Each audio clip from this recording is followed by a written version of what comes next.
How do I start this thing?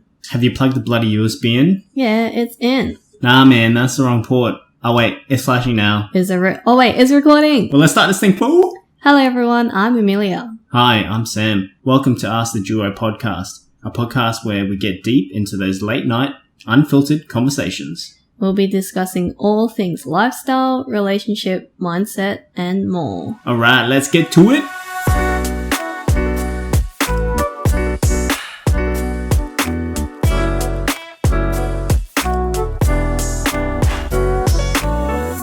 Hello.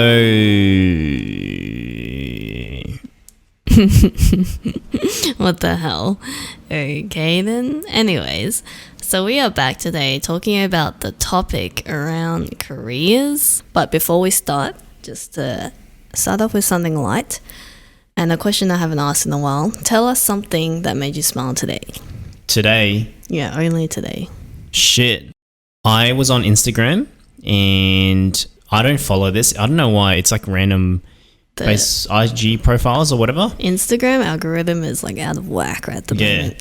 So for some reason, I have a car Instagram one, but this dog Instagram thing came up and it's just like corgis. And I think it was like a corgi that was like, because you know how corgis are really short? Yeah. This corgi was like squatting, like walking on his like even lower. He was walking like he's a low rider. Like a commander. Yeah, like a commander. Crawling. He's kind of like crawling. Mm.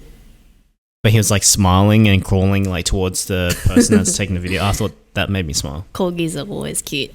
Yeah, so anyways, we'll jump right into it. So obviously with the current economic situation, there's been a lot of people being made redundant, especially in Australia. And I've heard quite a few friends or just people around in my network that's been made redundant. And unfortunately, one of them was you. Mm-hmm. Yes. So I wanted to pick your brain around how you just worked around being made redundant. How did you deal with it? Because from me, as a first-hand person who's seeing how you dealt with it, I think you dealt with it really good and you just kept your head high and you just powered through. So yeah, I just wanted to pick your brain in terms of what your thoughts were during the process and even as you're working through it and where you are now. Okay, so I've been made redundant before in the past, so it's not new for me. Yeah, that's something else I wanted to say too. Yeah, so I've been made redundant in the past, so it's obviously now that I know how to handle it, it's like, yeah, whatever. That's how I felt. And it was a bit of a hard situation because that was just when we came back from getting married. Yeah, dude. Yeah. 2 weeks 2 after weeks. we got married, you came back home. Well, you messaged me and you came back home like midday and I was like, what the hell? And you're like... Well, actually, I had a weird feeling. I went back to work the first week and I was like, something's weird. I have a hunch. And I told you and I was like, I think they're going to kick me to the can. Yeah, but I was like, nah, surely not, because you have a really close relationship with your boss and also the people out there. So I was like, it could be normal. Like, they always grab you in for like team meetings and stuff. So I was like, could be just one of those. Yeah, and I knew I just felt like the environment and the vibe was different, and it wasn't from the CEOs or anyone up. It was just from the team, not my team, but other teams. And my direct boss, like I could feel that there was something different, responsibilities and tasks and shit were just different. And I was like, yeah, okay, this is, I can see where this is going. And that's when the CEO sort of announced that with this current economic situation, they had to go through some cutting costs for the business, which is a common thing in banking and finance. I think in business in general, as they scale up and evolve, these things do naturally happen. Yeah, these things happen naturally. So when that was announced, that's when I was like, okay, I see that's what's happening. Yeah. And that's when I told you. And the following week is when I had a meeting and I was like, okay, this is it. Yeah, so I wanted to ask you when that happened, when they actually called you in and officially announced that they have to make you redundant, what was going through your head at the time? I knew it. Well, apart from that. I said it to him. I said, yeah, I fucking knew it. But look, it is what it is. It's whatever. And look, outside of that, it wasn't the best time for us because I just came back from leave. I used my leave. Actually, that may be a good thing because it could be hit with a lump sum. So yeah, I just came back from getting married and a break. So it's kind of like, yeah, I'm energized to come back and fuck some shit up at work, and then you get in, you're like, oh, see you later. And you're like, fuck. Well, yeah, that is true because one of our episodes was about the holiday that we took and how re-energized we were, refreshed and ready to jump back into work. And then you come back and get hit with this. It was kind of, you got swept off. Unexpected, 100%. But, it is what it is as to the conditions of the, But how do you control that situation? Because I'm a big believer that you don't burn bridges. And obviously, it's not always they didn't want to get rid of you. It could be due to other reasons. So how do you control that conversation so that you can keep that connection? I have a really, really close relationship with the CEO and my upper management. Yep. So, look, I believe in 100% transparency when it comes to work because that's how you can work well with people is to be transparent. You get shit done and you trust the team and the process through that. So, I wasn't hesitant to just tell them how I felt. And look, it wasn't nothing you didn't expect this. It's a bit disappointing. Well, but yeah, because they told me like, dude, like we have to do this. I'm like really apologetic in terms of what was happening, and obviously they knew that I was just got married, so I just told them straight up. I said, look, I kind of had a feeling. I don't know how. It was just a hunch, but it is what it is, and I get it. Do what you need to do. And I told him, like, I respect him, man. Like, that work was like a family thing for me because it was like a second family. You spend so much time with them. You see them grow. And I've been with this company and this business from day dot. So yeah, because they were quite small and growing when you started and you helped them build up some processes and things like that as well. So yeah, 100%. So I was a part of everything in terms of the whole business. So I knew everything in and out. So, it wasn't what I wanted to obviously do in terms of leave. Obviously, I wanted to be there long term, but things that had to happen. So yeah. So what was your plan from then, like after you got made redundant? Because I think you definitely knew what you needed to do straight after that compared to the first time you got made redundant. You were a bit lost, and I think you were out of a job for 6 months that first time you got made redundant? The first time was really, really difficult because I basically transitioned to a whole new world of banking and finance. And at that time, I was still fresh. I was still novice. So I was quite new to that side, as I said. And I think emotionally you were very different too, because you were actually starting to have some negative thoughts and self-doubting yourself and all that as well. And obviously I think that naturally happens the longer you can't get a job, the more you self-doubt yourself. But this time you just nailed it. You went straight into your next plan and you just went for it. Yeah, I think the biggest thing with this time was acting straight away and hitting your network. It's hitting everyone that you've met throughout this whole time in this particular industry and putting your name out there, putting your face out there, meeting people face to face and seeing what business is out there who is basically available for you to jump into. Yeah, so I think it wasn't something that you did straight away. Like, even though your plan from then after you got made redundant was to call everyone that you knew, but it was an investment that you did over the last few years, is investing your time into networking and getting to know people, and that build your network, right? Yeah, and without the network, man, like 100% couldn't have gotten something straight away or found something that could build me into the next stage of my career, right? Or even got advice from people to see what you could do next. Yeah, 100%. Like, very similar to the previous episode that my sister was on in relation to the networking and that sort of stuff. Like she mentioned it too. Like your network is very, very important when it comes to not just your career, but yourself, like you as an individual. Yeah. And leveraging off the network is huge. And that's how you get your name out there. That's how you get in front of people. You talk to them. And it's not about, what job can you get straight away? It's about what job is out there but suits your nature. Yeah. So dialing it back a little bit. So what do you think you learned from the first time you got made redundant to the second time? Like what was the biggest thing that you learned and you changed? Apart from the networking thing that you've mentioned, like is it mindset change or actions, your plans? Everything. It's mindset. I think the biggest difference between me back then and me now is maturity. I was probably not as mature in how I thought when it came to career. Like I said, experience too. An experience too, because like I said, I'll only just moved to this different side of the banking finance industry. So it's kind of like all fresh. I didn't know what the hell I was going to do. I didn't even know what was out there.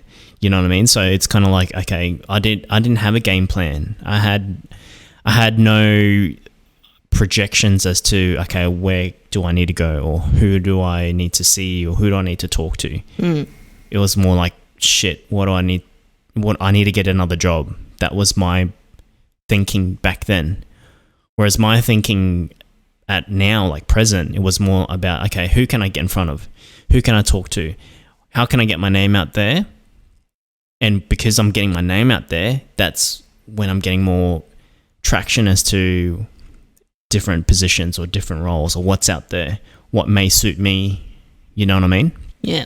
And like your mindset was also positive, right? Like you were always like, yeah, I will be able to get another job, or I can get in front of this 100%. person. As opposed to back then, you're like, I don't know what I'm doing. I don't have experience and all that kind of thought. So the mindset was completely the flip side. Yeah, 100%. It's totally different. I was way more confident.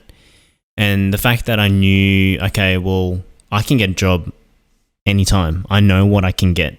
So I knew my strengths. I think that was the biggest difference. I knew my strengths in banking and finance, and I knew what I can do.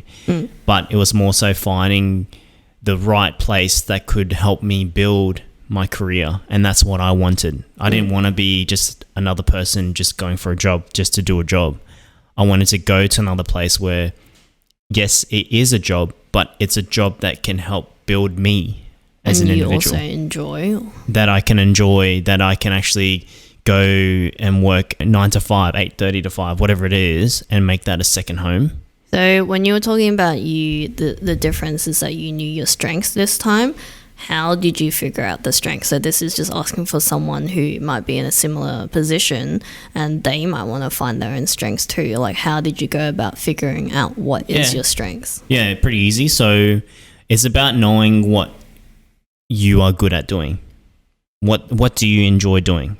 So self-awareness. Self-awareness, knowing what tickles your fancy, basically. Like what do you know that you do well in? So for an example, there's some people who are good at like looking at maths, looking at numbers, who like to problem solve, people who are like that. And then there's people who like to get in front of people and talk shit, right? And then there's people who enjoy, hey, give me a task and I'll do the task to the best ability that I can. Like there's different types of workers, right? And that's just knowing what your strengths are. Like just knowing what you're good at and what you're good at doing throughout your career. Yeah. I think something that I can relate to, so I always watch this guy. He's a business owner, and he started off as a creative design or typography or something, but now he owns a business and teaches how to sell, like business and pitch and all that kind of stuff. And he made this, I don't know if he made it or he learned it somewhere, and it's like a formula or like a grid, and it's to help you figure out your strengths. So what you're saying, something that tickles your fancy, which is something you enjoy, but that may not be your strength. Like you might enjoy it, but you're not strong at it. So it's like writing down all this stuff in this grid that has different categories, and then that's how you figure out the strength. I'll link it in the descriptions below, but it's like you write down your strengths, you write down the stuff that you enjoy, and then you write down the stuff that you aren't that great at, and then it's like a little chart, and once you read and finish reading all that, you'll figure out what your true strengths are rather than your strengths and something that you enjoy. And I think that's a good point. I think if you sit down and actually note the things that, like you said, you're good at in certain categories, what you're not good at, it also helps you understand what areas that you need growth in. Yeah. And sometimes your new job or whatever that you're venturing into can help you build your weaknesses. And I think that's a good way to identify and project what direction you want to go into. Yeah. If you're a person that wants growth, that's a good way to work on your weaknesses. Which could be another topic that we'll talk about, just working at weaknesses. Yeah. But yeah, that's how I did it. It's about understanding what you're really good at and the things that you know that you just excel in. But is that something that you think about over time, or is it something that you had to think about when you got made redundant and you were thinking about what is my strengths, or did you actually know that and you thought about it over time progressively to figure out what it was? For me, I've always I'm someone that likes to reflect by myself. Yeah. Sometimes I talk to myself and I reflect, as you know. And yes, I do talk to myself sometimes. Apparently it's normal. I didn't know that. To talk to yourself? It's common for people to talk to themselves, but I am actually a person who doesn't talk to myself. Yeah, I talk to myself because it, like, not all the time, but I say certain things to help me reinforce my thinking. Yeah. And I try to reflect on myself in terms of whatever it is, depending on the moment. But I've always had that reflection as to, okay, what direction should I be going? I do exactly the same thing. I reflect a lot on not just myself, but like situations, and it's pretty much I self-criticize, not in the way that is a negative thing. I just think, this is what happened, what could I have done better? That's what I always do to reflect, or like, this is the situation, what do I need to do? And I do those kind of thoughts quite regularly. Yeah, and look, sometimes it can be a bad thing because you overthink. You be like, oh, do I like that? You're like, nah, that's pretty fucking shit. And then you're like, but it's something that I've been doing for years, and you're like, oh, fucking yeah. And then it leads on to other paths. It's like, oh, if I take this path, what if it's the wrong path and I could have done this? And then it turns into overthinking but yeah, that's another topic. Yeah. So knowing and reflecting you as a person in your career, I think that really does give you a stronger idea as to where you need to go and how you handle it.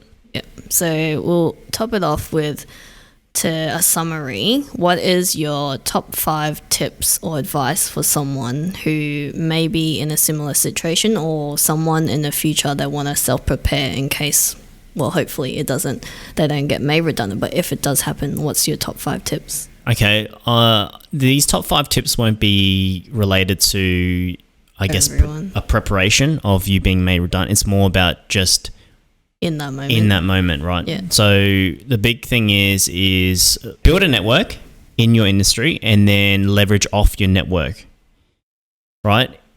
Being confident as to how you approach the next point.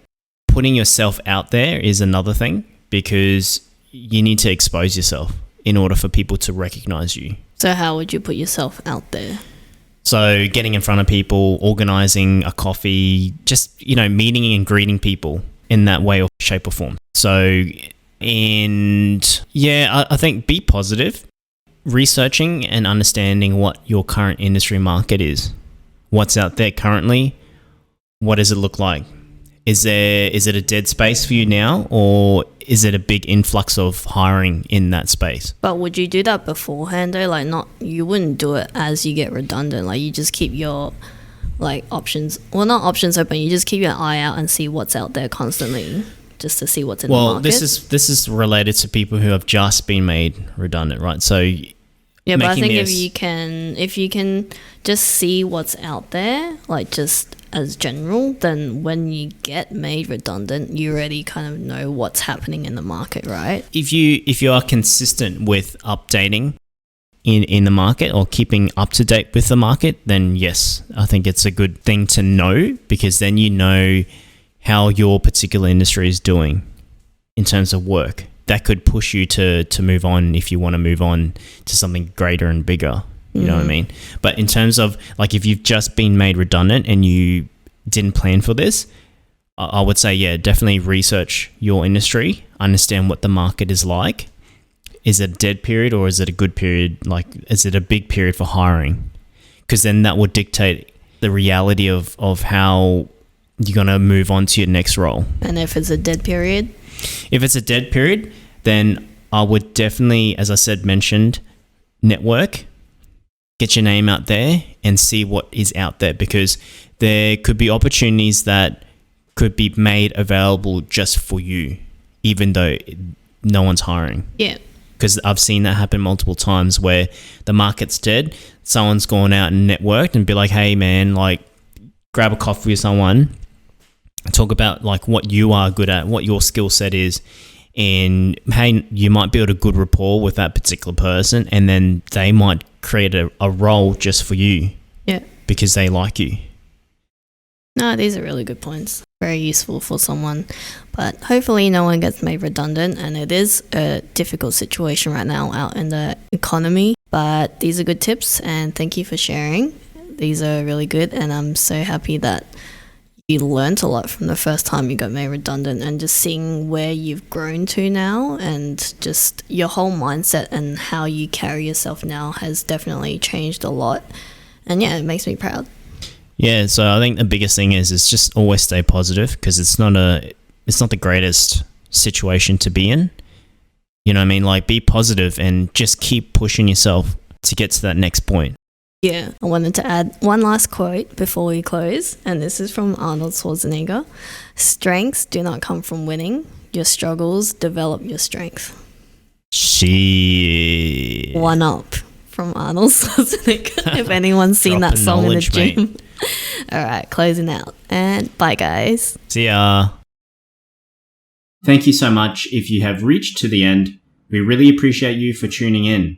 And if you like what you hear, please share it with your friends or family and subscribe to our podcast on whatever platform you are listening to. Make sure you share any topics you'd like us to cover or questions you might have to our Instagram. Slide it into our DMs. Bigger. You can also stay in the loop of all the behind the scenes and the release of our new episodes there too. Our Instagram is Ask the Duo Podcast. That's AskTheDuopodcast. Man, feels like I'm in a spelling bee competition right now. Alright, that's it for now, and we'll see you back here for our next episode. Bye! See ya!